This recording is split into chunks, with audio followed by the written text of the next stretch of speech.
Hola, ¿qué tal? Muy buenos días. Feliz inicio de semana. Ese Chacón Cordero les saluda. A esta hora inicia la edición de 24 horas de Costa Rica Noticias. Vamos con el detalle de las informaciones. Casi 4 meses después del primer intento, Costa Rica reiniciará este lunes 11 de enero las negociaciones con el Fondo Monetario Internacional. Este diálogo pretende lograr un préstamo millonario para estabilizar las exhaustas finanzas públicas del país, que resultaron aún más golpeadas tras la crisis económica que provocó la pandemia.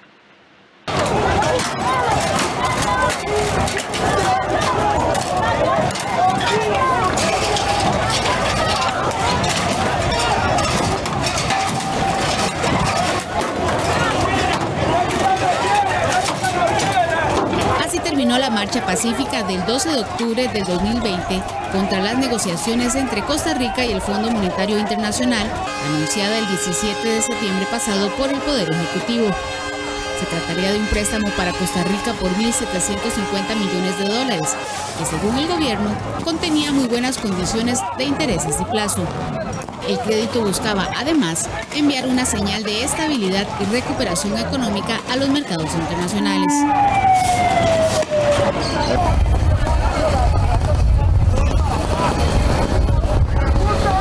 En cadena nacional, aquel 17 de septiembre del 2020, el presidente de la República, Carlos Alvarado, puso en contexto las graves cifras fiscales del país y explicó que la pandemia había puesto aún más críticos los números rojos de las finanzas públicas. El mandatario calificó el acuerdo con el fondo como urgente y dijo que era una labor que debía involucrar a todos los ciudadanos. Solidaridad y unión son la clave. Por eso he dicho y reitero, no se aumentará el impuesto del valor agregado, el IVA. No se afectará con impuesto de renta a los salarios menores a los 800,000 colones, sean del sector público o privado. No habrá despidos masivos de funcionarios.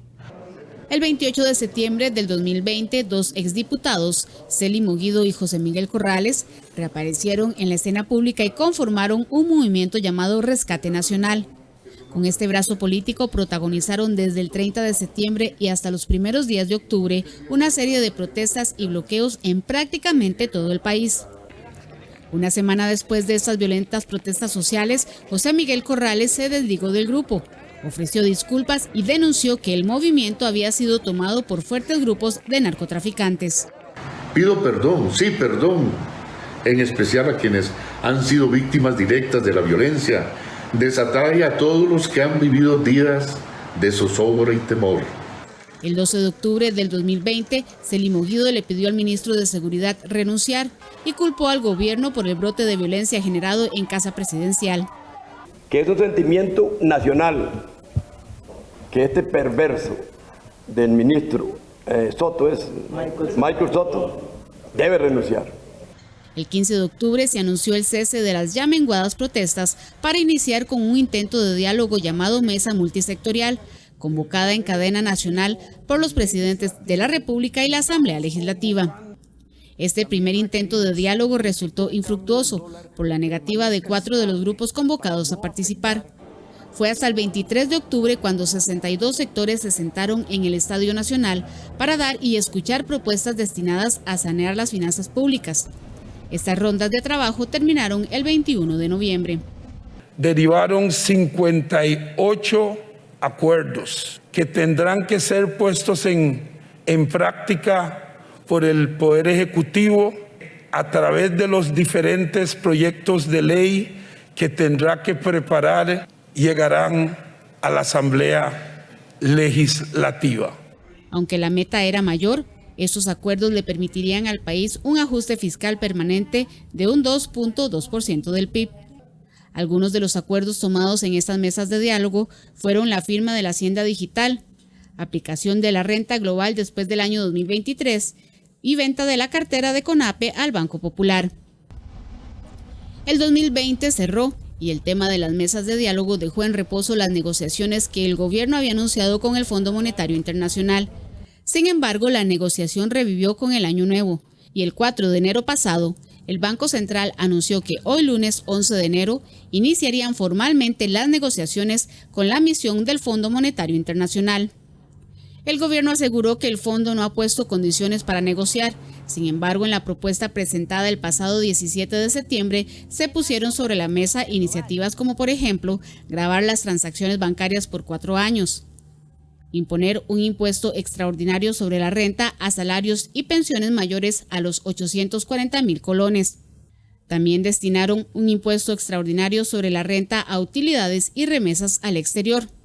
Entre otras de las propuestas, se establecía un impuesto a las personas jurídicas, eliminar anualidades en el sector público, fusionar o cerrar órganos desconcentrados, incentivar movilidad voluntaria de funcionarios y la venta de activos como VIXA o FANAL.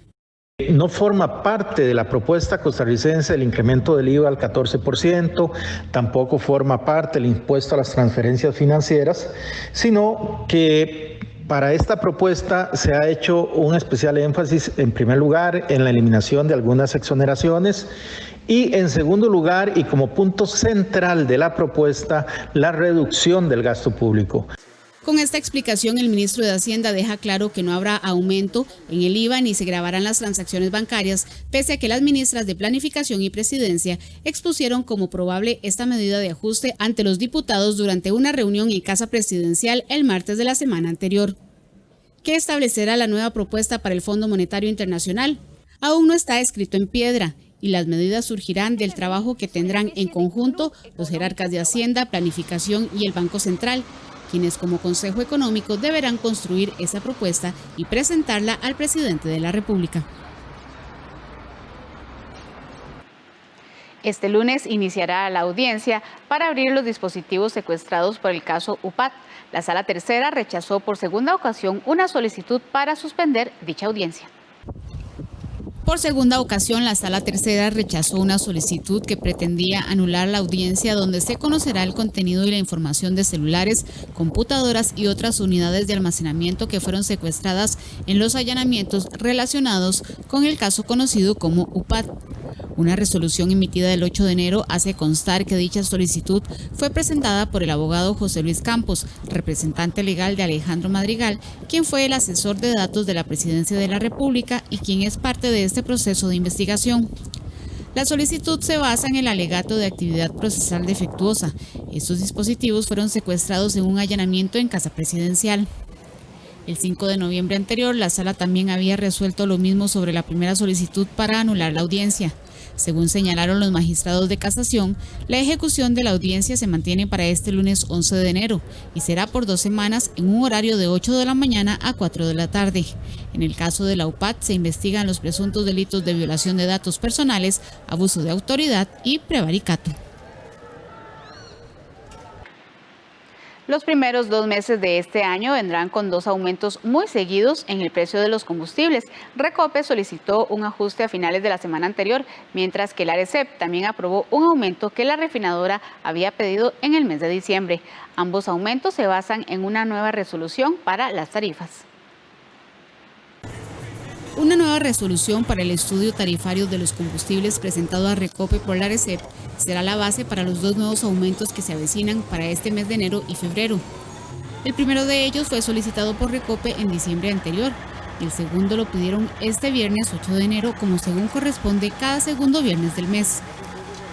Con respecto del estudio de precios enviado por Recope el mes pasado, la ARECEP anunció que dicha resolución incorpora varios cambios, entre ellos la actualización del canon de regulación para el año 2021 y el ajuste del margen a transportistas, que también aprobó el ente regulador el pasado 11 de diciembre. Con este panorama, el mismo 8 de enero quedó en firme la aprobación del ARECEP a la última solicitud de aumento que Recope hizo el año anterior. Quedará para análisis el aumento entre los 27 y los 20 colones por litro que solicitó la refinadora este viernes. La gasolina super pasaría de un precio de 583 colones a 605 colones, un aumento de 22 colones.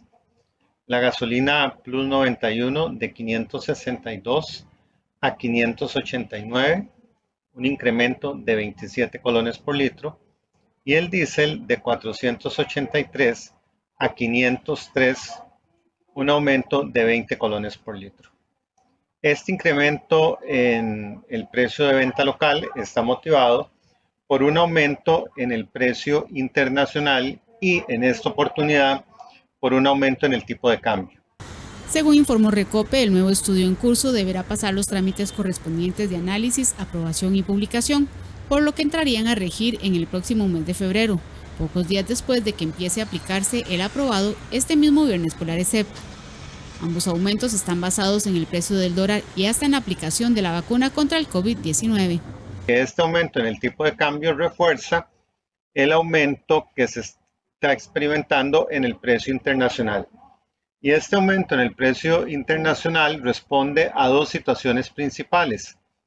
Por un lado, el hecho de que se hayan aprobado ya 2 vacunas y se haya iniciado el proceso de vacunación en una gran parte de países, principalmente en Europa, Estados Unidos, lo cual da la perspectiva de que va a venir una recuperación de la demanda de combustibles.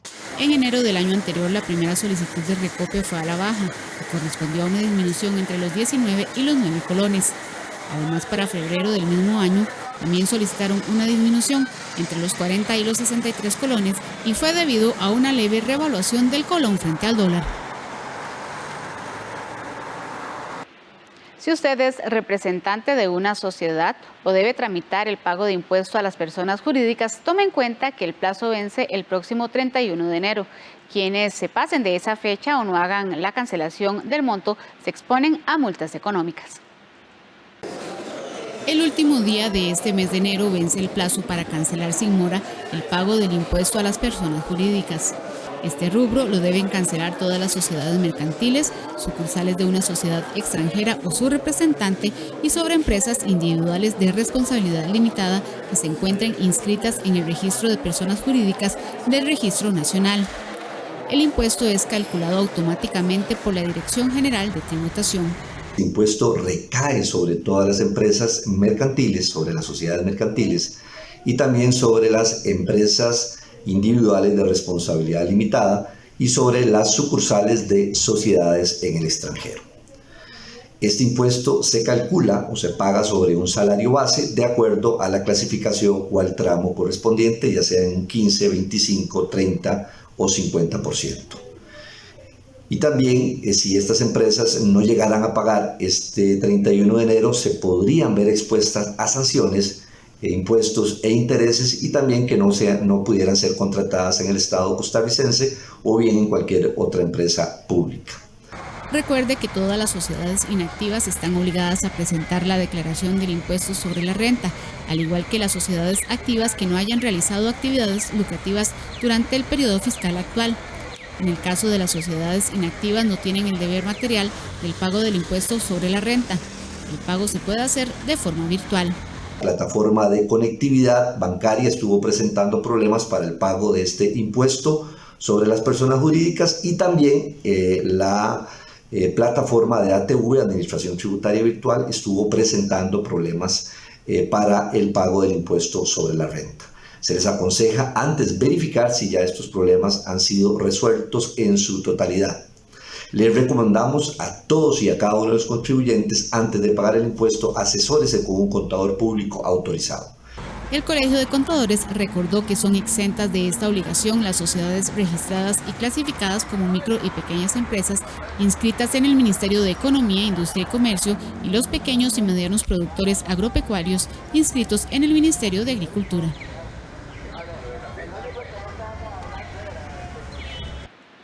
El ICT prevé cerrar el mes de enero con la llegada de unos 300 vuelos comerciales al Aeropuerto Internacional Daniel Oduber en Liberia. Este fin de semana se inauguraron 2 vuelos entre Liberia, Los Ángeles y San Francisco de Estados Unidos. Con esto, según las autoridades, se pretende mejorar poco a poco la situación del empleo en la provincia de Guanacaste, así como la economía y los encadenamientos productivos. Buenas noches, bye-bye. Buenas noches.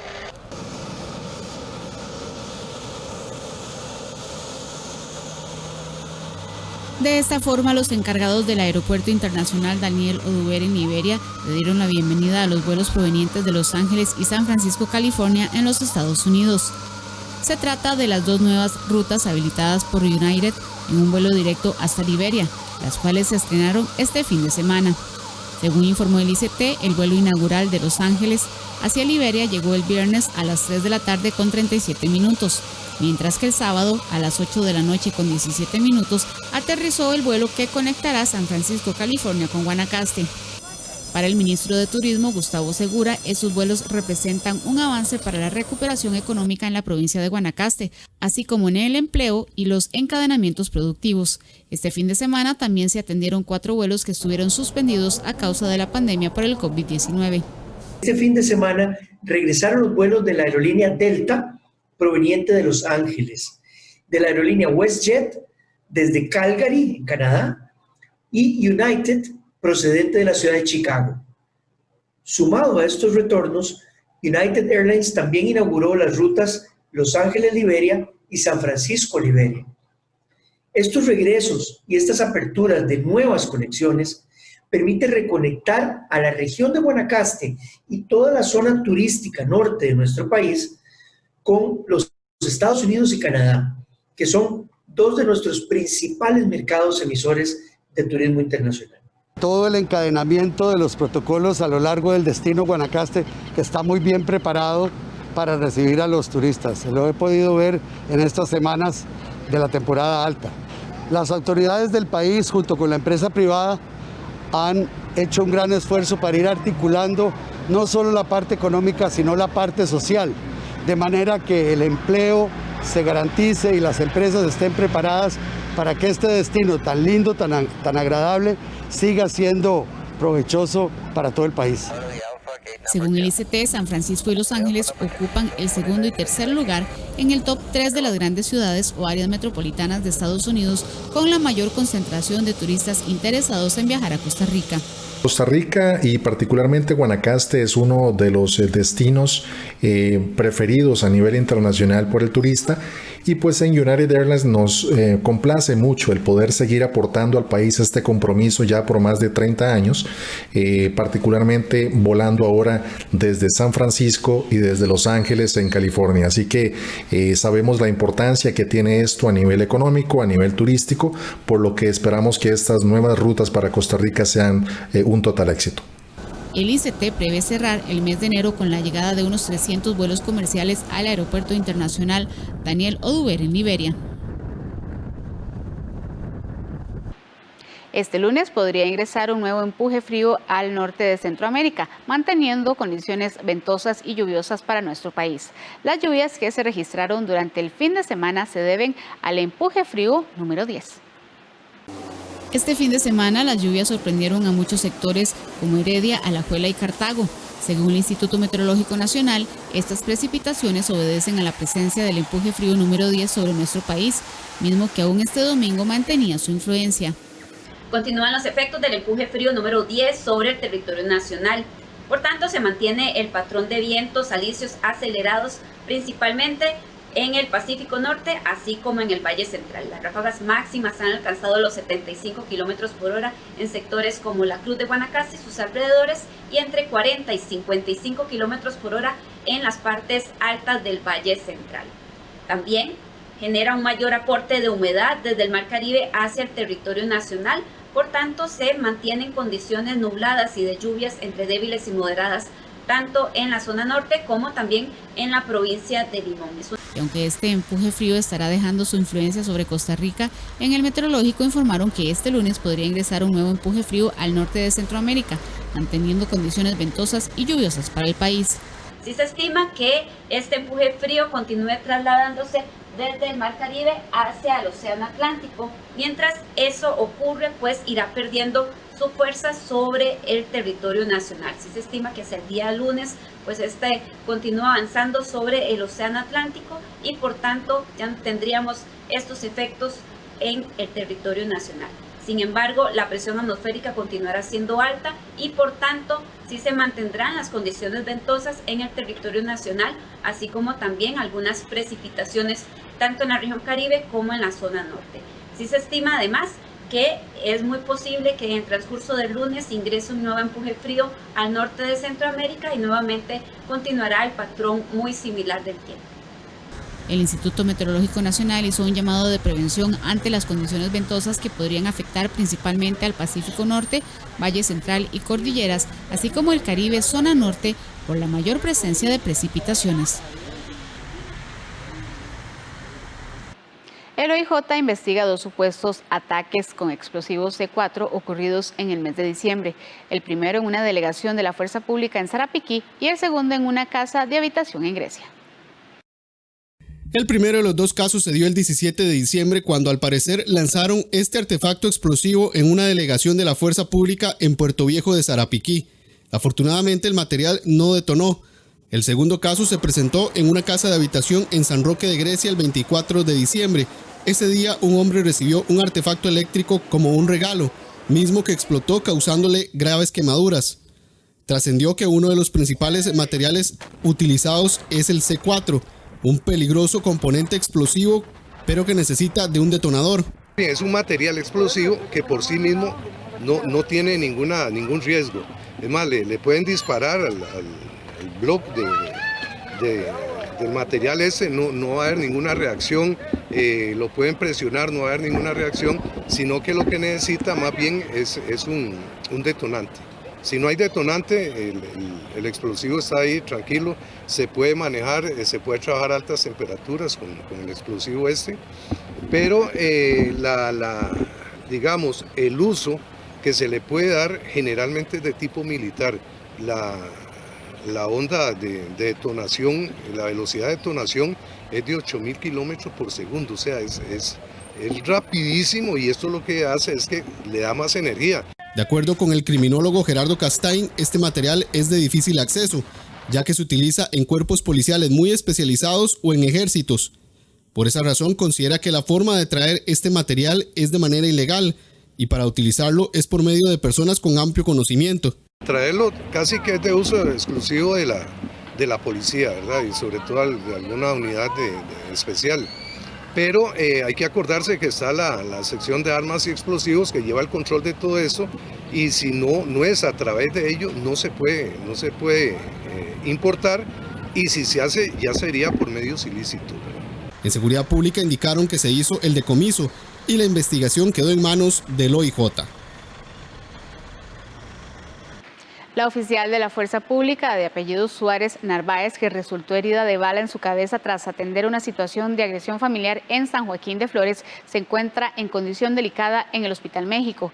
El INAMU y el gobierno condenaron la agresión en contra de esta funcionaria. Según informó la Fuerza Pública, el sospechoso de atacarla fue detenido y presenta antecedentes por robo agravado y robo simple con violencia. A nuestra especie de hoy la conocemos como perro aullador. Es tímido ante el ser humano y solo atacan en manada. Le hablamos del coyote y se lo presentamos en nuestra sección Animales en Libertad.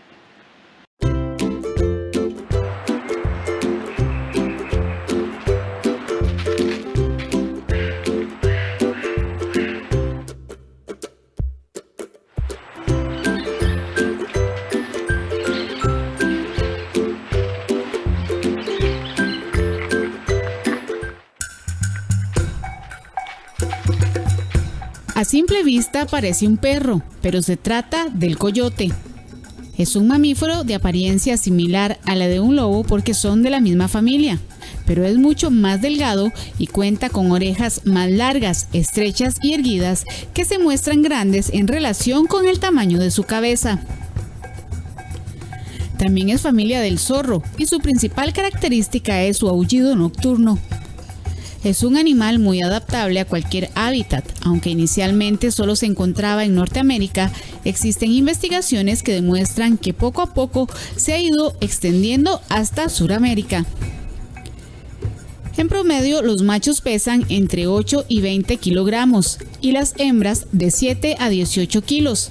La longitud de su cuerpo es aproximadamente de 1 metro o 1,35 centímetros.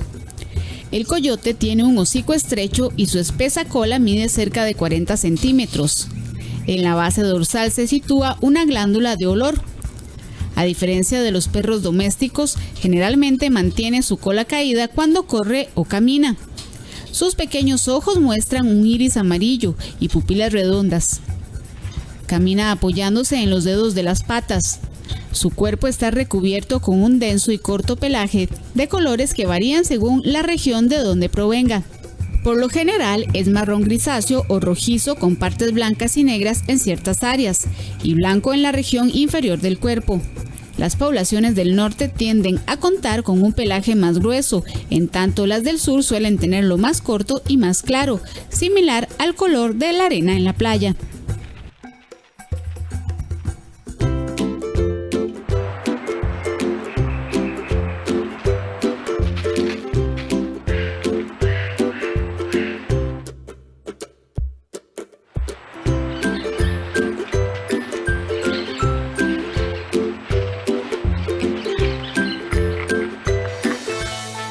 Hacemos nuestra primera pausa comercial. Lo invitamos a informarse después del corte comercial con la edición de 24 horas de Costa Rica Noticias.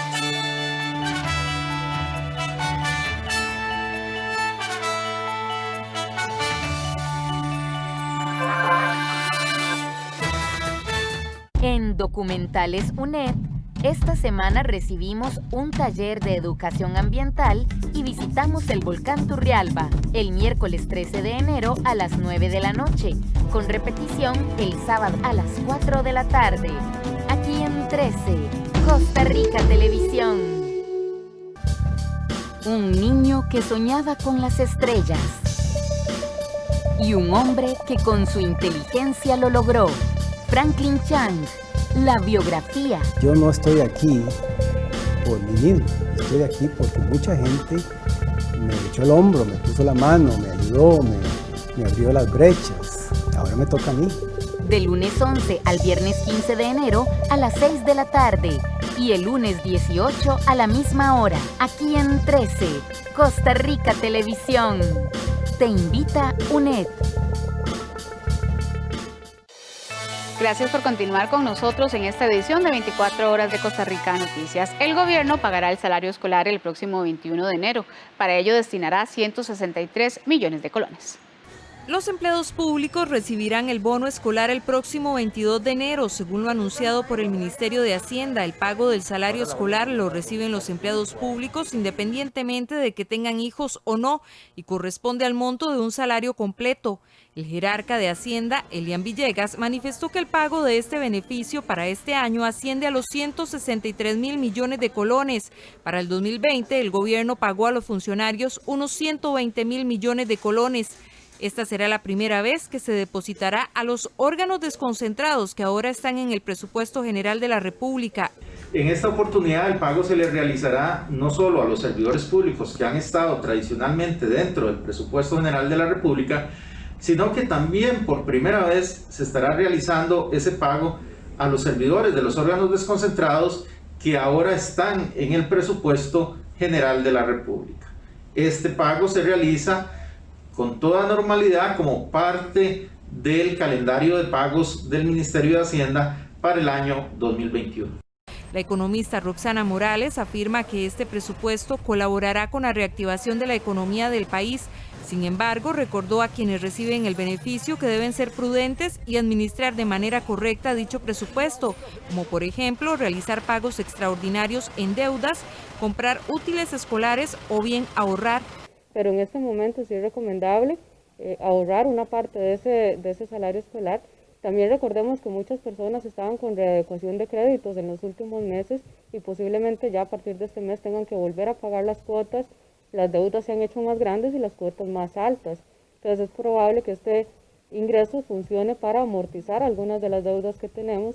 Particularmente deberíamos utilizarlo para amortizar las que tienen plazos más cortos y tasas de interés más altas.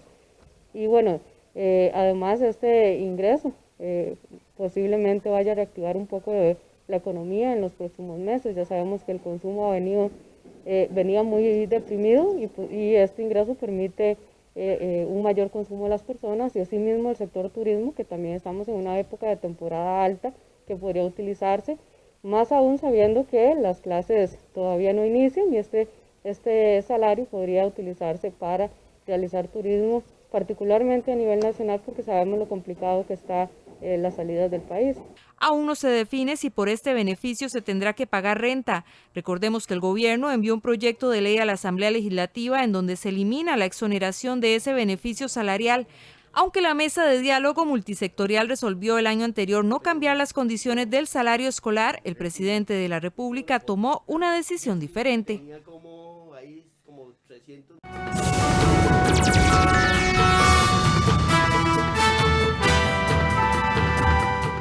A esta hora iniciamos un repaso por las informaciones deportivas. El calendario deportivo nacional se vio muy perjudicado el año anterior por la pandemia y solo algunas federaciones lograron organizar torneos. Ahora, en este 2021, el panorama se ve bastante similar.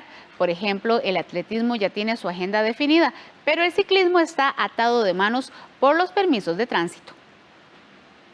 El calendario deportivo nacional parece tener un panorama muy similar al que tuvo al final del 2020, por lo menos para los próximos 3 meses. Muchas disciplinas que tienen aval para competir aún no han anunciado calendario, pero otras, como el fútbol de primera división masculina, iniciará el próximo 12 de enero. El atletismo, que incluso organizó uno de los primeros torneos internacionales en el continente el año pasado, tendrá su banderín de salida el 16 de enero con un campeonato de marcha. El fútbol femenino tendría su arranque en la primera semana de febrero. Solamente falta el aval final del protocolo, pero por supuesto se cuenta con la gran experiencia del torneo pasado. La natación también pudo organizar algunas competencias invitacionales antes de culminar el 2020 y regresarán con otro campeonato invitacional entre el 22 y 24 de enero. El patinaje reanudará competencias el 12 y 13 de febrero, mientras que el tenis de mesa se reactivará con 2 capacitaciones en enero y el 6 y 7 de febrero tendrán su primer ranking nacional. El baloncesto diseñará su calendario en las primeras semanas del año. Se tendrá que definir el regreso de las ligas menores y se considerará retomar el torneo al igual que en el 2020, donde se jugó en una sola sede, modalidad que gustó a los equipos de primera división. El ciclismo es una historia diferente, ya que puede organizar torneos y tienen diseñado el calendario, pero siguen sin permisos de ingeniería de tránsito, por lo que de momento no han anunciado nada. Al boxeo nacional le urge regresar a las competencias, ya que el clasificatorio a Tokio está a la vuelta de la esquina, pero todavía no tienen aval para hacer un campeonato nacional. El clasificatorio será en mayo en Argentina. El boxeo profesional volverá con Yocasta Valle, quien defenderá su título el 30 de enero en el país, y el 5 de febrero con Medallita Jiménez, quien luchará por títulos regionales en Panamá. Después de una mandatoria de la Federación Internacional de Boxeo, la pugilista costarricense Yocasta Valle deberá defender su título mundial ante la japonesa Sana Hazuki, número 1 del ranking planetario. Sana Hazuki, número 1 del ranking mundial de las 105 libras de la Federación Internacional de Boxeo, será la nueva rival de Yocasta Valle el próximo 30 de enero por la defensa del título. Aunque en un inicio la nacional iba a pelear ante la alemana Tina Ruprecht por 4 títulos, el reclamo de la nipona tuvo efecto, ya que la Federación Internacional de Boxeo le dio la razón y envió una mandatoria a la nacional, quien tendrá que pelear ante la japonesa. De lo contrario, perdería su título en la mesa. Mario Vega, representante de la Nacional, planeaba hacer la unificación de 4 títulos mundiales para la pelea ante la germana, lo cual hubiese sido histórico. Sin embargo, la Federación Internacional de Boxeo ordenó la mandatoria. Y la Federación Internacional de Boxeo, la verdad, no estaba muy de acuerdo con esa pelea. El promotor de Tina no había hecho los pasos necesarios para poder hacer la pelea de unificación, lo que nos dejó un poquito de margen de tiempo para tratar de arreglar eso, debido a que ya teníamos la pelea mandatoria encima. No se pudo hacer la excepción, se llama eso, y la Federación Internacional de Boxeo decidió hacer la próxima pelea de Yoka una mandatoria. Tuvimos que correr el 30 de diciembre para que la japonesa Sana Hazuki pudiera presentar también los papeles a la Comisión de Japón. Corrimos todo el mundo y al final logramos llegar a un acuerdo para que este 30 de enero tengamos la pelea mandatoria. Obviamente es un balde de agua fría. Valle, quien no pierde su positivismo, ahora deberá realizar varios ajustes, ya que la alemana y la japonesa tienen características diferentes. La nacional tenía 4 meses preparando el combate ante la germana.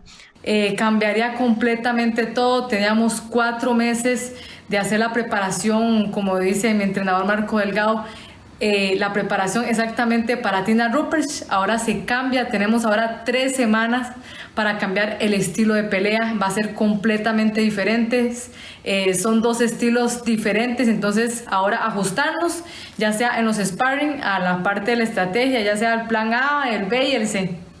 Yocasta Valle, quien tiene un récord de 20 victorias, 8 por nocaut y 2 derrotas, defenderá el título en el centro comercial Oxígeno sin la presencia de público, pero con sorpresas para los aficionados.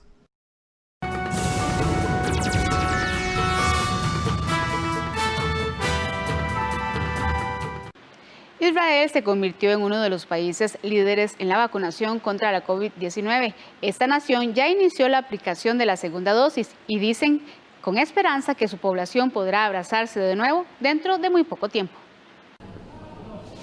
Israel aplica desde este domingo la segunda dosis de la vacuna contra el coronavirus, lo que le sitúa en uno de los países líderes en el mundo en vacunación.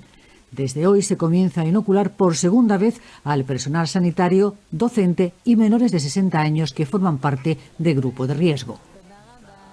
Es la segunda vacuna. En una semana ya podemos volver a abrazarnos. La carrera por la inmunidad llega a Israel en su tercer confinamiento nacional, con escuelas, restaurantes y centros comerciales cerrados, en un intento de reducir el aumento de casos de coronavirus. En las últimas 24 horas se han detectado 5.030 nuevos casos. El país ha administrado la primera de las 2 dosis de vacuna a casi el 20% de su población. Y Netanyahu ya asegura que Israel ha conseguido suficientes vacunas para inocular a toda la población adulta para finales de marzo. En 2 o 3 meses volveremos a la normalidad, a la economía normal, a las relaciones sociales normales, a la vida normal. El objetivo es que para finales del mes de marzo quienes quieran inocularse puedan hacerlo, y la aspiración es que el país sea el primero en lograr la inmunidad colectiva a través de las vacunas. En Madrid se recuperan poco a poco tras el paso de la tormenta de nieve Filomena, que dejó como saldo 4 personas fallecidas y estado de emergencia en al menos 5 regiones de España. La Comunidad de Madrid recupera progresivamente el control tras el paso del temporal Filomena. La presencia del ejército ha sido clave para restaurar la movilidad de la capital, donde el sistema ferroviario ha retomado parte de sus rutas. La apertura del aeropuerto de Barajas está prevista para este domingo, pero todo dependerá del estado de las pistas. Pero la alerta sigue siendo máxima ante la ola de frío extremo que se avecina. Los ciudadanos ayudan a despejar el acceso a los hospitales que todavía siguen luchando contra la COVID-19. Pues sí, nosotros somos de este barrio y ayer lo vimos en las redes sociales y entonces, bueno, nos pusimos de acuerdo todos los amigos y nos hemos venido esta mañana.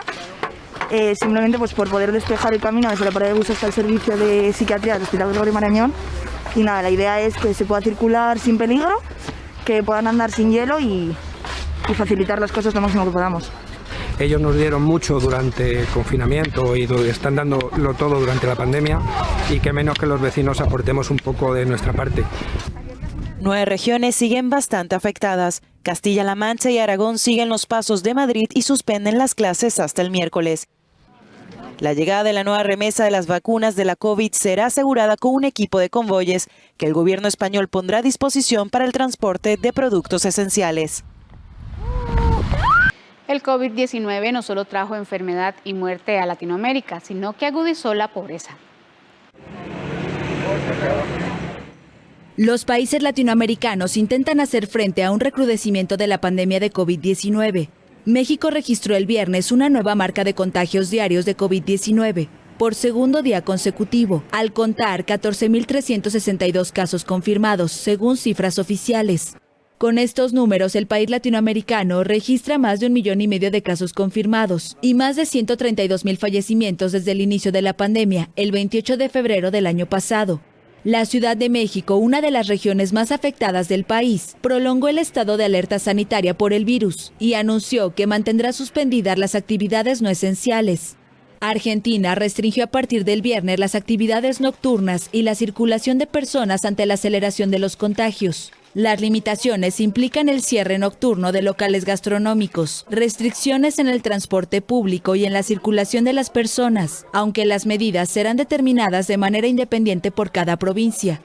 La falta de consenso con el gobierno federal impidió un toque de queda.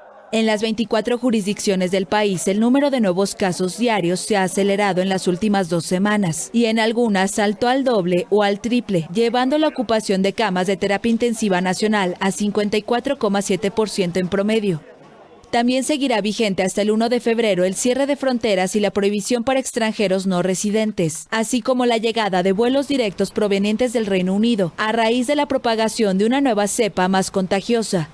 En tanto, en Colombia, más de 30 millones de personas viven un confinamiento estricto por 5 días.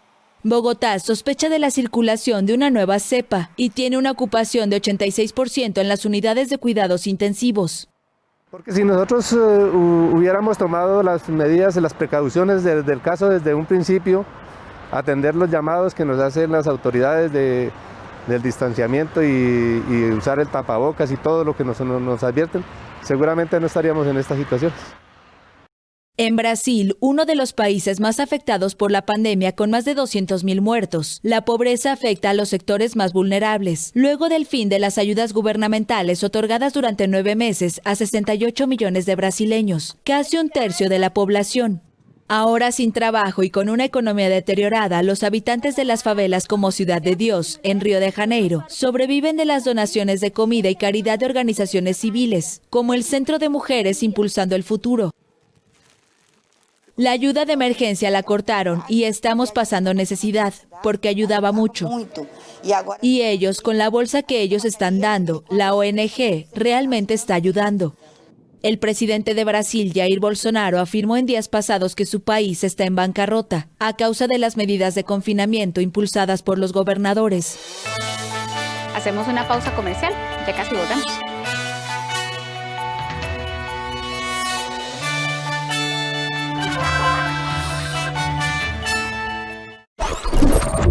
La pobreza y la exclusión social llevan décadas alimentando a algunos de los más crueles grupos criminales. A esos muchachos que andan buscando sentirse parte de algo, las maras les brindan una oportunidad que habrán de pagar con sufrimiento y sangre. Los tatuajes con los que expresan su pertenencia simbolizan el vínculo indestructible que les une a las maras. RT Reporta, 10:30 de la noche, por 13, Costa Rica Televisión. En el espacio Arte 13. Disfrute de las promesas del bel canto nacional en... El arte es mucho más profundo, es compartir la música, es sentirla. Jóvenes cantantes líricos de Costa Rica. Lo hace más humano, que eso es lo que uno trata de transmitir en el arte precisamente. Este 17 de enero a las 2:30 de la tarde, en 13, Costa Rica Televisión.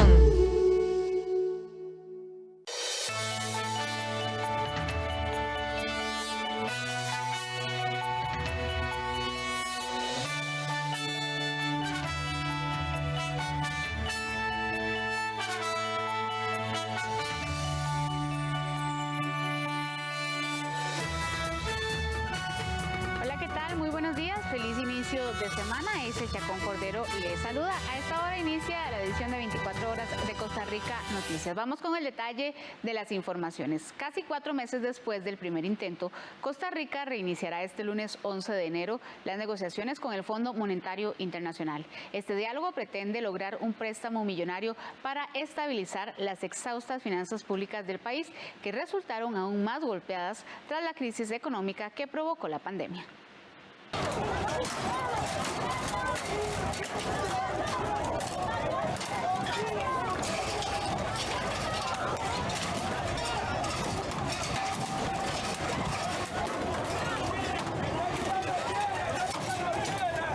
Así terminó la marcha marcha pacífica del 12 de octubre del 2020 contra las negociaciones entre Costa Rica y el Fondo Monetario Internacional, anunciada el 17 de septiembre pasado por el Poder Ejecutivo. Se trataría de un préstamo para Costa Rica por $1.750 millones, que según el gobierno contenía muy buenas condiciones de intereses y plazo. El crédito buscaba además enviar una señal de estabilidad y recuperación económica a los mercados internacionales.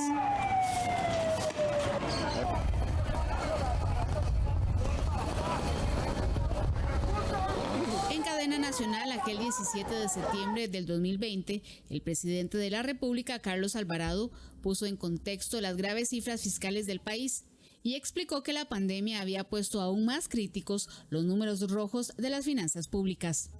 El mandatario calificó el acuerdo con el fondo como urgente y dijo que era una labor que debía involucrar a todos los ciudadanos. Solidaridad y unión son la clave.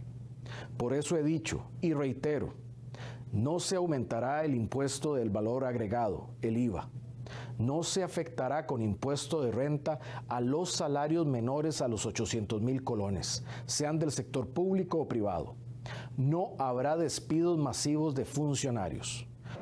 El 28 de septiembre del 2020, dos exdiputados, Celi Moguido y José Miguel Corrales, reaparecieron en la escena pública y conformaron un movimiento llamado Rescate Nacional.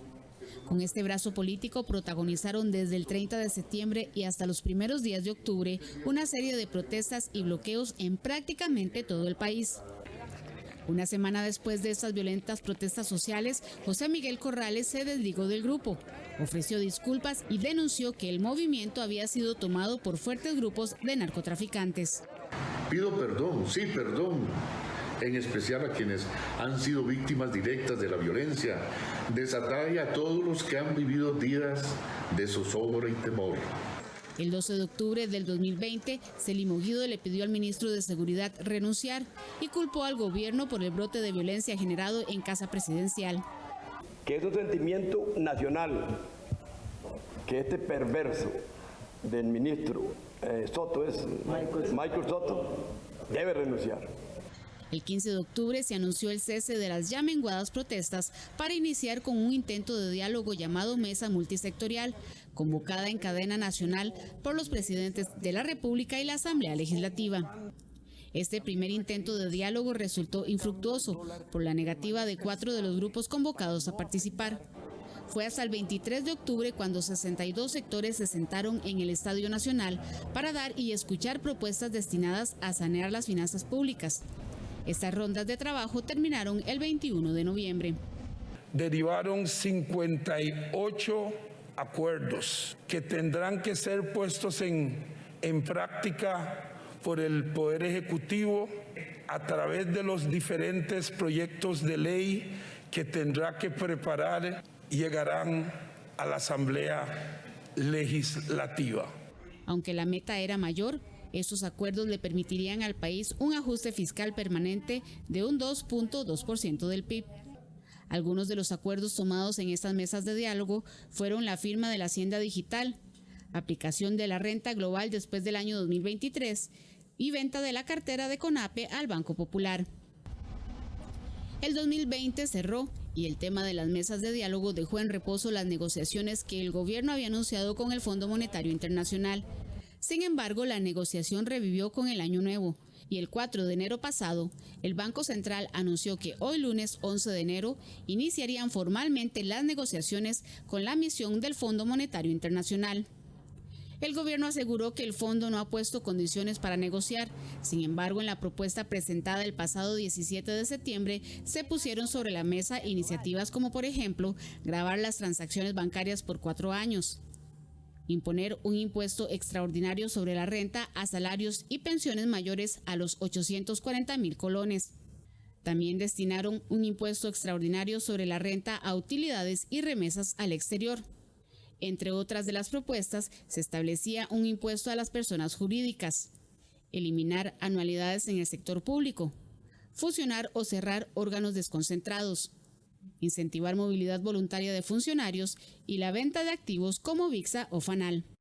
No forma parte de la propuesta costarricense el incremento del IVA al 14%, tampoco forma parte el impuesto a las transferencias financieras, sino que para esta propuesta se ha hecho un especial énfasis, en primer lugar, en la eliminación de algunas exoneraciones y, en segundo lugar, y como punto central de la propuesta, la reducción del gasto público. Con esta explicación, el ministro de Hacienda deja claro que no habrá aumento en el IVA ni se gravarán las transacciones bancarias, pese a que las ministras de Planificación y Presidencia expusieron como probable esta medida de ajuste ante los diputados durante una reunión en Casa Presidencial el martes de la semana anterior. ¿Qué establecerá la nueva propuesta para el Fondo Monetario Internacional?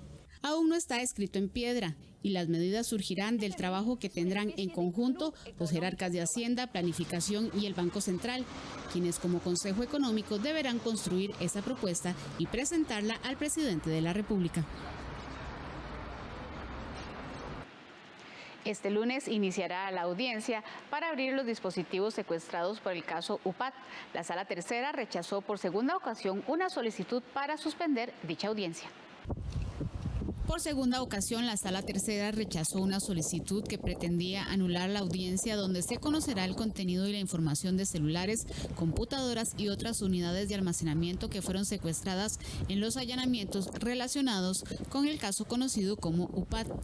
Una resolución emitida el 8 de enero hace constar que dicha solicitud fue presentada por el abogado José Luis Campos, representante legal de Alejandro Madrigal, quien fue el asesor de datos de la Presidencia de la República y quien es parte de este proceso de investigación. La solicitud se basa en el alegato de actividad procesal defectuosa. Estos dispositivos fueron secuestrados en un allanamiento en Casa Presidencial. El 5 de noviembre anterior, la Sala también había resuelto lo mismo sobre la primera solicitud para anular la audiencia. Según señalaron los magistrados de casación, la ejecución de la audiencia se mantiene para este lunes 11 de enero y será por 2 semanas en un horario de 8 de la mañana a 4 de la tarde. En el caso de la UPAT se investigan los presuntos delitos de violación de datos personales, abuso de autoridad y prevaricato. Los primeros 2 meses de este año vendrán con 2 aumentos muy seguidos en el precio de los combustibles. Recope solicitó un ajuste a finales de la semana anterior, mientras que el ARECEP también aprobó un aumento que la refinadora había pedido en el mes de diciembre. Ambos aumentos se basan en una nueva resolución para las tarifas.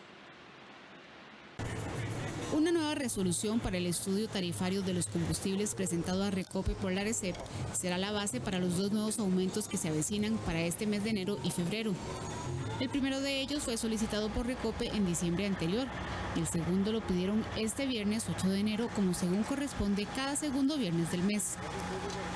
Con respecto del estudio de precios enviado por Recope el mes pasado, la ARECEP anunció que dicha resolución incorpora varios cambios, entre ellos la actualización del canon de regulación para el año 2021 y el ajuste del margen a transportistas, que también aprobó el ente regulador el pasado 11 de diciembre.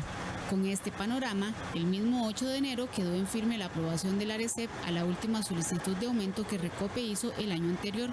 Quedará para análisis el aumento entre los 27 y los 20 colones por litro que solicitó la refinadora este viernes. La gasolina super pasaría de un precio de 583 colones a 605 colones, un aumento de 22 colones. La gasolina Plus 91 de 562 a 589, un incremento de 27 colones por litro.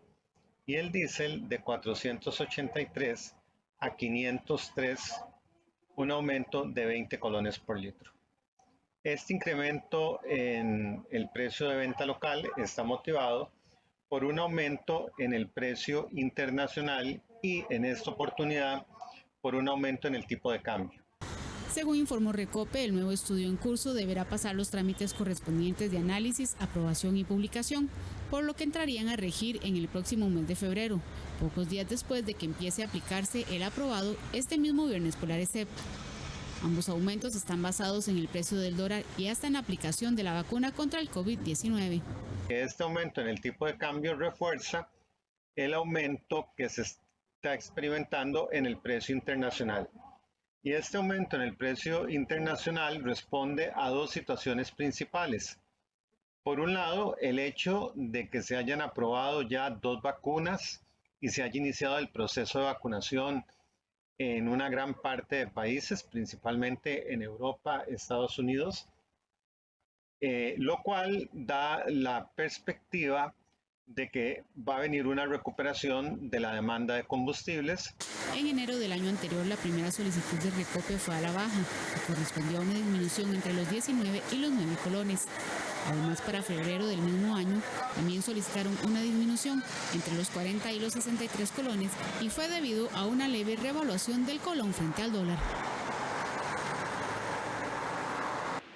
Si usted es representante de una sociedad o debe tramitar el pago de impuesto a las personas jurídicas, tome en cuenta que el plazo vence el próximo 31 de enero.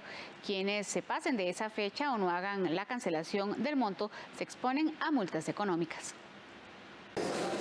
El último día de este mes de enero vence el plazo para cancelar sin mora el pago del impuesto a las personas jurídicas. Este rubro lo deben cancelar todas las sociedades mercantiles, sucursales de una sociedad extranjera o su representante y sobre empresas individuales de responsabilidad limitada que se encuentren inscritas en el registro de personas jurídicas del Registro Nacional. El impuesto es calculado automáticamente por la Dirección General de Tributación. El impuesto recae sobre todas las empresas mercantiles, sobre las sociedades mercantiles y también sobre las empresas individuales de responsabilidad limitada y sobre las sucursales de sociedades en el extranjero. Este impuesto se calcula o se paga sobre un salario base de acuerdo a la clasificación o al tramo correspondiente, ya sea en un 15, 25, 30 o 50%. Y también, si estas empresas no llegaran a pagar este 31 de enero, se podrían ver expuestas a sanciones, impuestos e intereses, y también que no pudieran ser contratadas en el Estado costarricense o bien en cualquier otra empresa pública. Recuerde que todas las sociedades inactivas están obligadas a presentar la declaración del impuesto sobre la renta, al igual que las sociedades activas que no hayan realizado actividades lucrativas durante el periodo fiscal actual. En el caso de las sociedades inactivas no tienen el deber material del pago del impuesto sobre la renta. El pago se puede hacer de forma virtual. La plataforma de conectividad bancaria estuvo presentando problemas para el pago de este impuesto sobre las personas jurídicas y también la plataforma de ATV, Administración Tributaria Virtual, estuvo presentando problemas para el pago del impuesto sobre la renta. Se les aconseja antes verificar si ya estos problemas han sido resueltos en su totalidad. Les recomendamos a todos y a cada uno de los contribuyentes, antes de pagar el impuesto, asesórese con un contador público autorizado. El Colegio de Contadores recordó que son exentas de esta obligación las sociedades registradas y clasificadas como micro y pequeñas empresas inscritas en el Ministerio de Economía, Industria y Comercio y los pequeños y medianos productores agropecuarios inscritos en el Ministerio de Agricultura.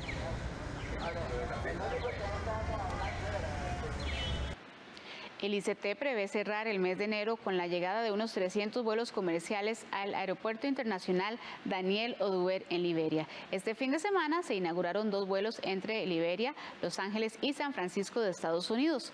Con esto, según las autoridades, se pretende mejorar poco a poco la situación del empleo en la provincia de Guanacaste, así como la economía y los encadenamientos productivos. Buenas noches, papá. Buenas noches.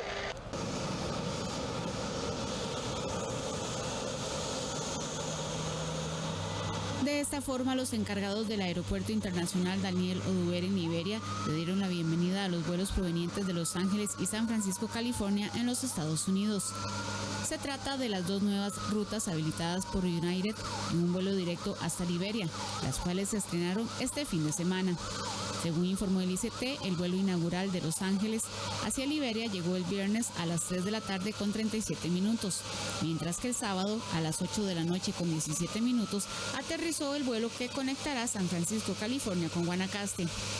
Para el ministro de Turismo, Gustavo Segura, esos vuelos representan un avance para la recuperación económica en la provincia de Guanacaste, así como en el empleo y los encadenamientos productivos. Este fin de semana también se atendieron 4 vuelos que estuvieron suspendidos a causa de la pandemia por el COVID-19.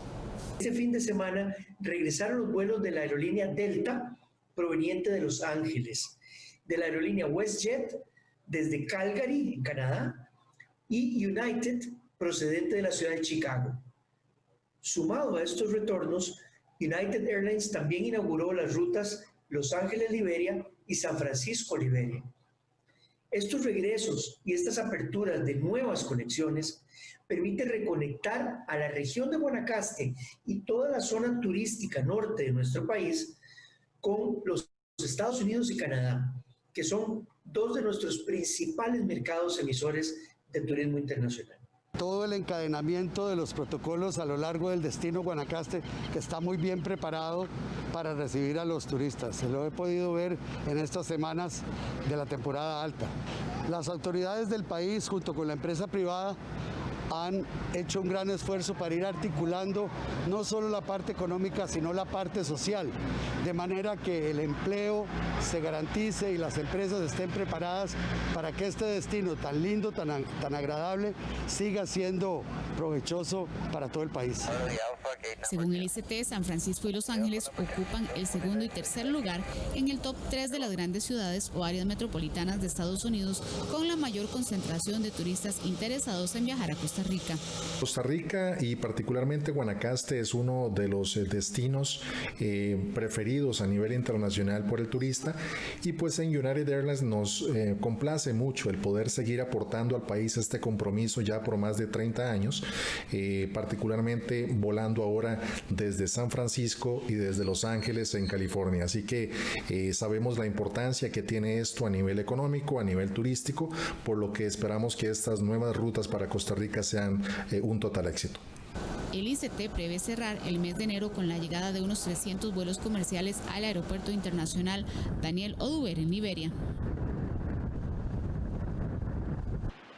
Este lunes podría ingresar un nuevo empuje frío al norte de Centroamérica, manteniendo condiciones ventosas y lluviosas para nuestro país. Las lluvias que se registraron durante el fin de semana se deben al empuje frío número 10. Este fin de semana las lluvias sorprendieron a muchos sectores como Heredia, Alajuela y Cartago. Según el Instituto Meteorológico Nacional, estas precipitaciones obedecen a la presencia del empuje frío número 10 sobre nuestro país, mismo que aún este domingo mantenía su influencia. Continúan los efectos del empuje frío número 10 sobre el territorio nacional. Por tanto, se mantiene el patrón de vientos alisios acelerados, principalmente en el Pacífico Norte, así como en el Valle Central. Las ráfagas máximas han alcanzado los 75 kilómetros por hora en sectores como la Cruz de Guanacaste y sus alrededores, y entre 40 y 55 kilómetros por hora en las partes altas del Valle Central. También genera un mayor aporte de humedad desde el Mar Caribe hacia el territorio nacional. Por tanto, se mantienen condiciones nubladas y de lluvias entre débiles y moderadas, tanto en la zona norte como también en la provincia de Limón. Y aunque este empuje frío estará dejando su influencia sobre Costa Rica, en el meteorológico informaron que este lunes podría ingresar un nuevo empuje frío al norte de Centroamérica, manteniendo condiciones ventosas y lluviosas para el país. Sí se estima que este empuje frío continúe trasladándose desde el Mar Caribe hacia el Océano Atlántico. Mientras eso ocurre, pues irá perdiendo su fuerza sobre el territorio nacional. Sí se estima que hacia el día lunes, pues este continúa avanzando sobre el Océano Atlántico y por tanto ya no tendríamos estos efectos en el territorio nacional. Sin embargo, la presión atmosférica continuará siendo alta y por tanto sí se mantendrán las condiciones ventosas en el territorio nacional, así como también algunas precipitaciones tanto en la región Caribe como en la zona norte. Sí se estima además que es muy posible que en el transcurso del lunes ingrese un nuevo empuje frío al norte de Centroamérica y nuevamente continuará el patrón muy similar del tiempo. El Instituto Meteorológico Nacional hizo un llamado de prevención ante las condiciones ventosas que podrían afectar principalmente al Pacífico Norte, Valle Central y Cordilleras, así como el Caribe, zona norte, por la mayor presencia de precipitaciones. El OIJ investiga 2 supuestos ataques con explosivos C4 ocurridos en el mes de diciembre. El primero en una delegación de la Fuerza Pública en Sarapiquí y el segundo en una casa de habitación en Grecia. El primero de los 2 casos se dio el 17 de diciembre cuando al parecer lanzaron este artefacto explosivo en una delegación de la Fuerza Pública en Puerto Viejo de Sarapiquí. Afortunadamente el material no detonó.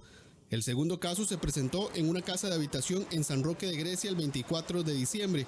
Ese día un hombre recibió un artefacto eléctrico como un regalo, mismo que explotó causándole graves quemaduras. Trascendió que uno de los principales materiales utilizados es el C4, un peligroso componente explosivo, pero que necesita de un detonador.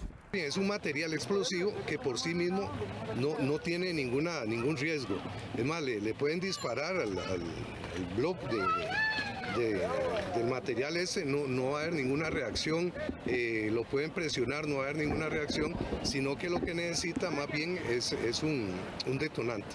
Si no hay detonante, el explosivo está ahí tranquilo, se puede manejar, se puede trabajar a altas temperaturas con el explosivo este, pero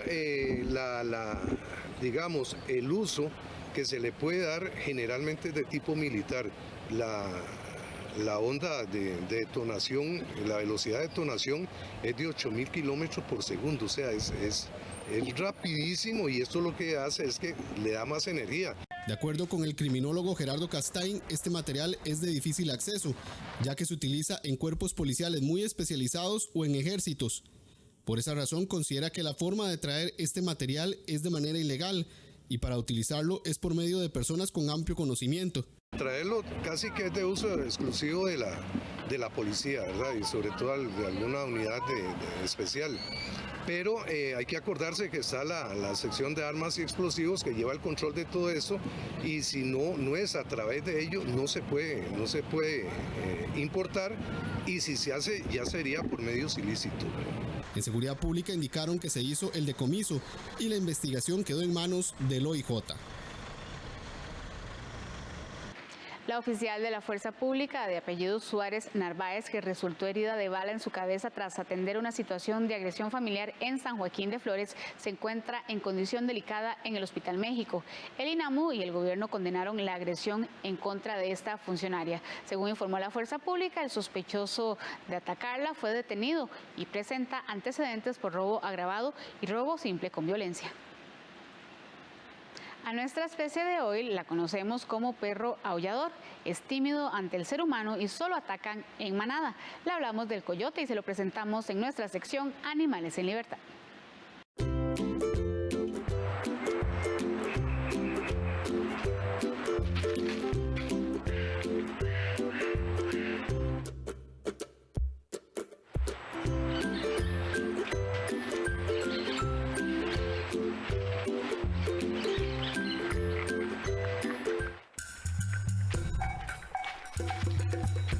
A simple vista parece un perro, pero se trata del coyote. Es un mamífero de apariencia similar a la de un lobo porque son de la misma familia, pero es mucho más delgado y cuenta con orejas más largas, estrechas y erguidas que se muestran grandes en relación con el tamaño de su cabeza. También es familia del zorro y su principal característica es su aullido nocturno. Es un animal muy adaptable a cualquier hábitat. Aunque inicialmente solo se encontraba en Norteamérica, existen investigaciones que demuestran que poco a poco se ha ido extendiendo hasta Sudamérica. En promedio, los machos pesan entre 8 y 20 kilogramos y las hembras de 7 a 18 kilos. La longitud de su cuerpo es aproximadamente de 1 metro o 1,35 centímetros. El coyote tiene un hocico estrecho y su espesa cola mide cerca de 40 centímetros. En la base dorsal se sitúa una glándula de olor. A diferencia de los perros domésticos, generalmente mantiene su cola caída cuando corre o camina. Sus pequeños ojos muestran un iris amarillo y pupilas redondas. Camina apoyándose en los dedos de las patas. Su cuerpo está recubierto con un denso y corto pelaje de colores que varían según la región de donde provenga. Por lo general es marrón grisáceo o rojizo con partes blancas y negras en ciertas áreas y blanco en la región inferior del cuerpo.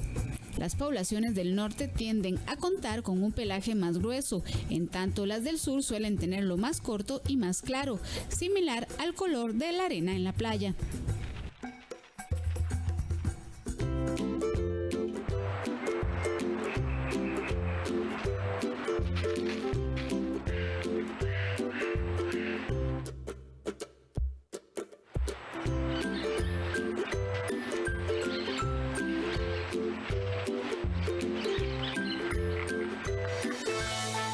Hacemos nuestra primera pausa comercial. Lo invitamos a informarse después del corte comercial con la edición de 24 horas de Costa Rica Noticias.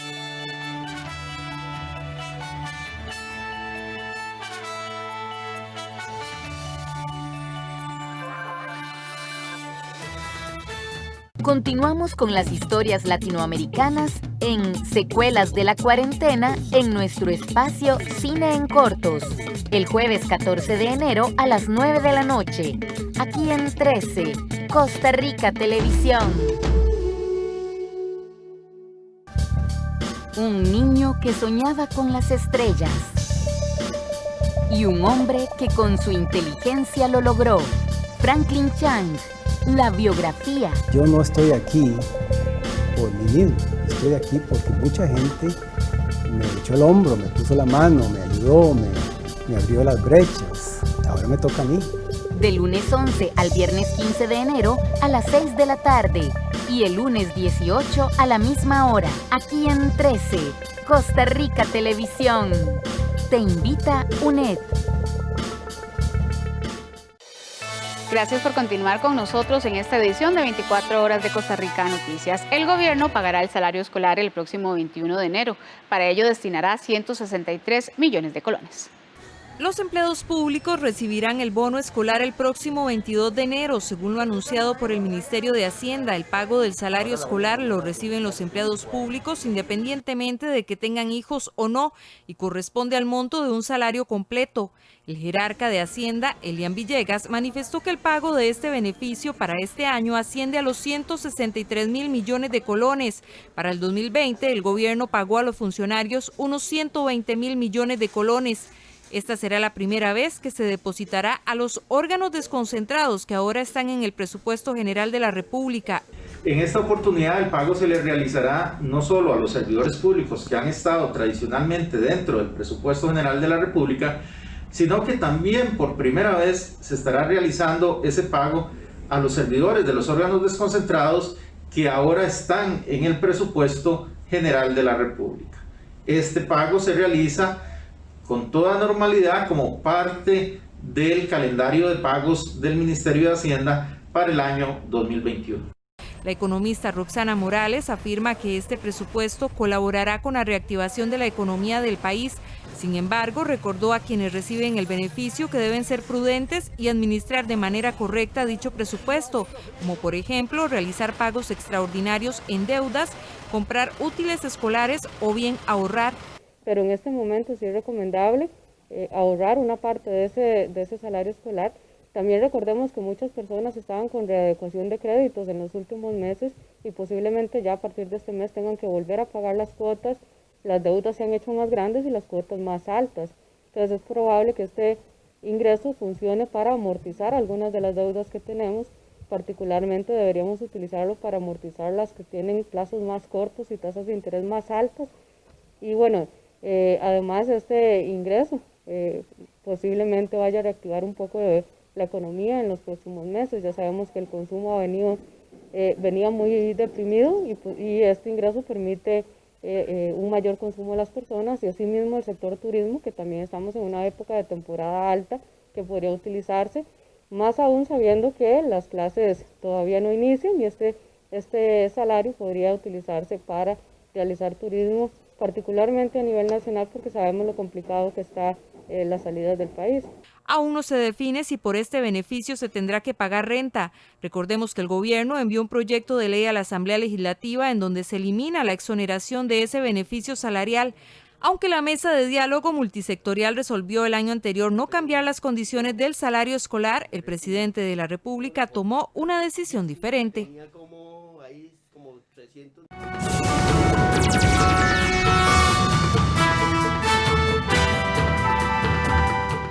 A esta hora iniciamos un repaso por las informaciones deportivas. El calendario deportivo nacional se vio muy perjudicado el año anterior por la pandemia y solo algunas federaciones lograron organizar torneos. Ahora, en este 2021, el panorama se ve bastante similar. Por ejemplo, el atletismo ya tiene su agenda definida, pero el ciclismo está atado de manos por los permisos de tránsito. El calendario deportivo nacional parece tener un panorama muy similar al que tuvo al final del 2020, por lo menos para los próximos 3 meses. Muchas disciplinas que tienen aval para competir aún no han anunciado calendario, pero otras, como el fútbol de primera división masculina, iniciará el próximo 12 de enero. El atletismo, que incluso organizó uno de los primeros torneos internacionales en el continente el año pasado, tendrá su banderín de salida el 16 de enero con un campeonato de marcha. El fútbol femenino tendría su arranque en la primera semana de febrero. Solamente falta el aval final del protocolo, pero por supuesto se cuenta con la gran experiencia del torneo pasado. La natación también pudo organizar algunas competencias invitacionales antes de culminar el 2020 y regresarán con otro campeonato invitacional entre el 22 y 24 de enero.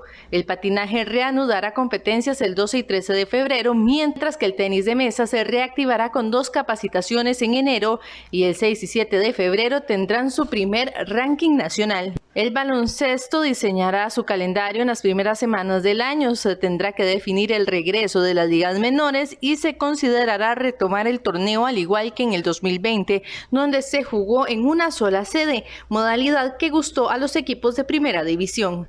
El ciclismo es una historia diferente, ya que puede organizar torneos y tienen diseñado el calendario, pero siguen sin permisos de ingeniería de tránsito, por lo que de momento no han anunciado nada. Al boxeo nacional le urge regresar a las competencias, ya que el clasificatorio a Tokio está a la vuelta de la esquina, pero todavía no tienen aval para hacer un campeonato nacional. El clasificatorio será en mayo en Argentina. El boxeo profesional volverá con Yocasta Valle, quien defenderá su título el 30 de enero en el país, y el 5 de febrero con Medallita Jiménez, quien luchará por títulos regionales en Panamá. Después de una mandatoria de la Federación Internacional de Boxeo, la pugilista costarricense Yocasta Valle deberá defender su título mundial ante la japonesa Sana Hazuki, número 1 del ranking planetario. Sana Hazuki, número 1 del ranking mundial de las 105 libras de la Federación Internacional de Boxeo, será la nueva rival de Yocasta Valle el próximo 30 de enero por la defensa del título. Aunque en un inicio la nacional iba a pelear ante la alemana Tina Ruprecht por 4 títulos, el reclamo de la nipona tuvo efecto, ya que la Federación Internacional de Boxeo le dio la razón y envió una mandatoria a la nacional, quien tendrá que pelear ante la japonesa. De lo contrario, perdería su título en la mesa. Mario Vega, representante de la nacional, planeaba hacer la unificación de 4 títulos mundiales para la pelea ante la germana, lo cual hubiese sido histórico. Sin embargo, la Federación Internacional de Boxeo ordenó la mandatoria.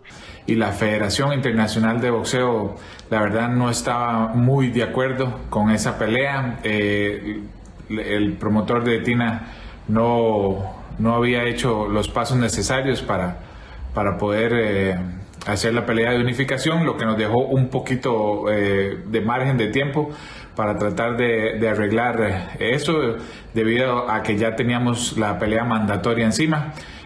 No se pudo hacer la excepción, se llama eso, y la Federación Internacional de Boxeo decidió hacer la próxima pelea de Yoka una mandatoria. Tuvimos que correr el 30 de diciembre para que la japonesa Sana Hazuki pudiera presentar también los papeles a la Comisión de Japón.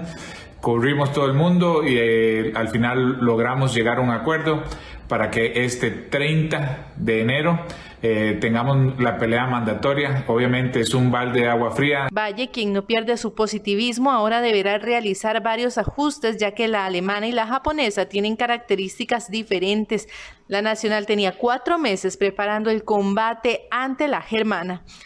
Cambiaría completamente todo. Teníamos 4 meses de hacer la preparación, como dice mi entrenador Marco Delgado, la preparación exactamente para Tina Ruprecht. Ahora se cambia, tenemos ahora 3 semanas para cambiar el estilo de pelea, va a ser completamente diferente, son 2 estilos diferentes, entonces ahora ajustarnos, ya sea en los sparring, a la parte de la estrategia, ya sea el plan A, el B y el C. Yocasta Valle, quien tiene un récord de 20 victorias, 8 por nocaut y 2 derrotas, defenderá el título en el Centro Comercial Oxígeno sin la presencia de público, pero con sorpresas para los aficionados.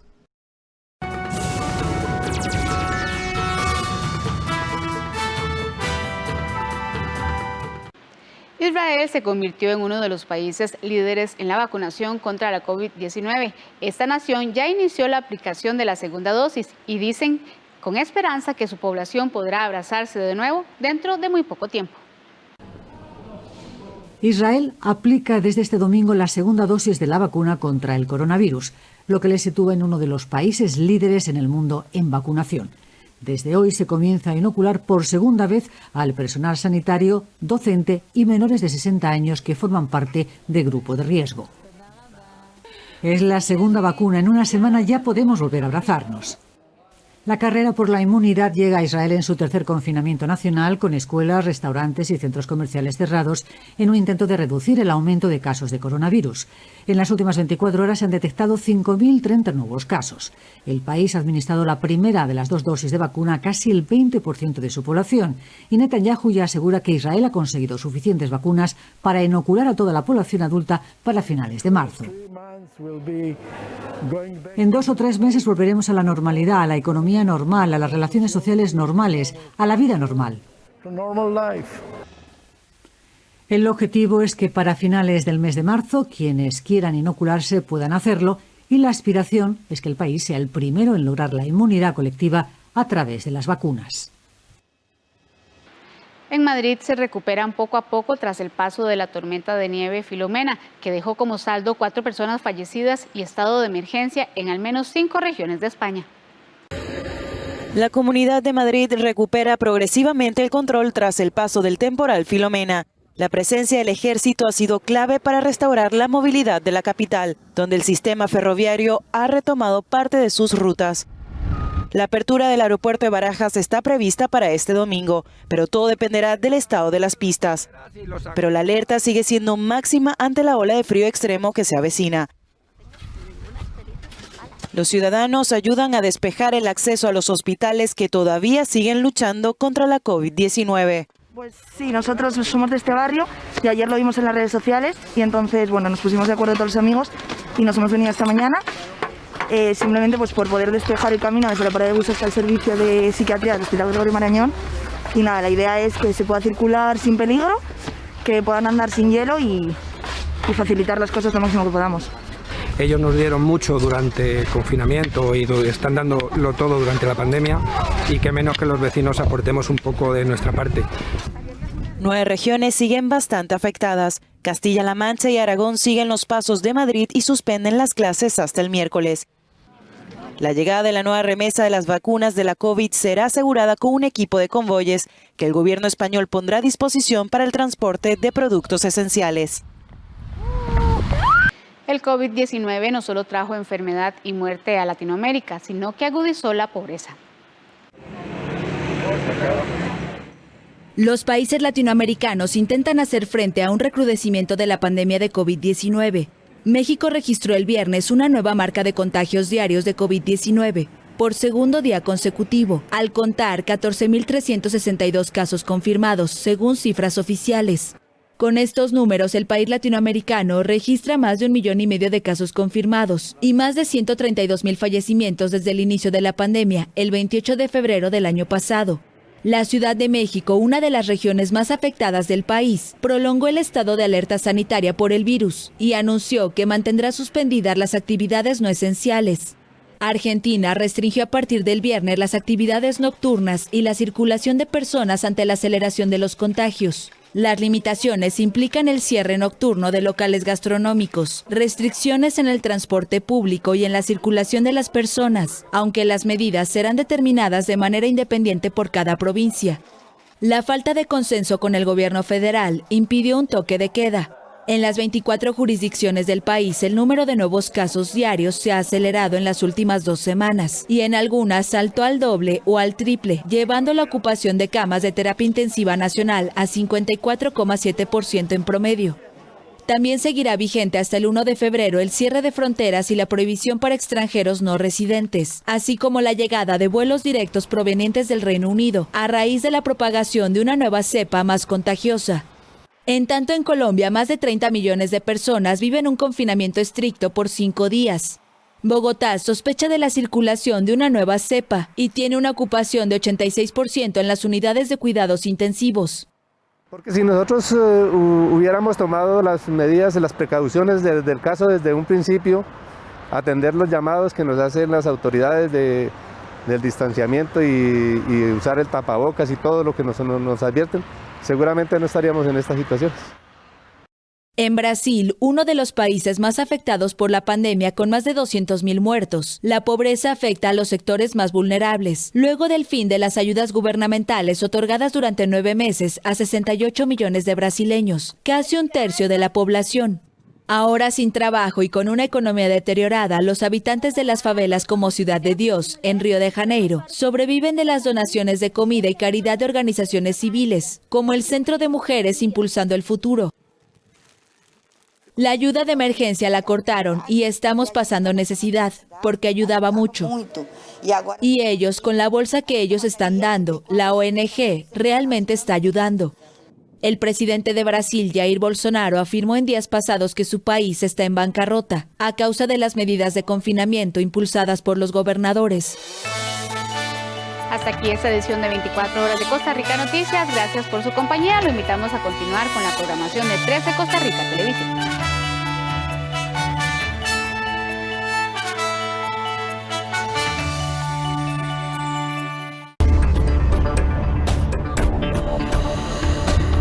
Hola, ¿qué tal?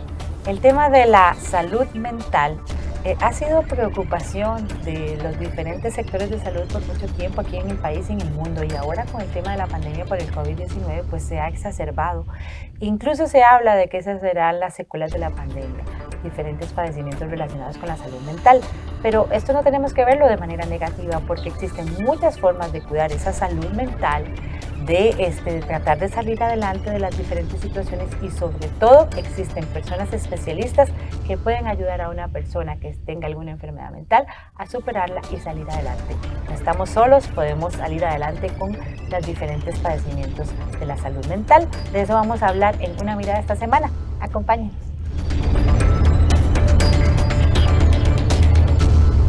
Un programa que nos enseña lo divertido y fácil que puede ser tocar este instrumento. Yo soy Ramón Armando Velázquez y hoy aprenderán conmigo a tocar la guitarra en forma sencilla, rápida y fácil. Guitarra en mano, los sábados a las 3:30 de la tarde, solo en 13, Costa Rica Televisión.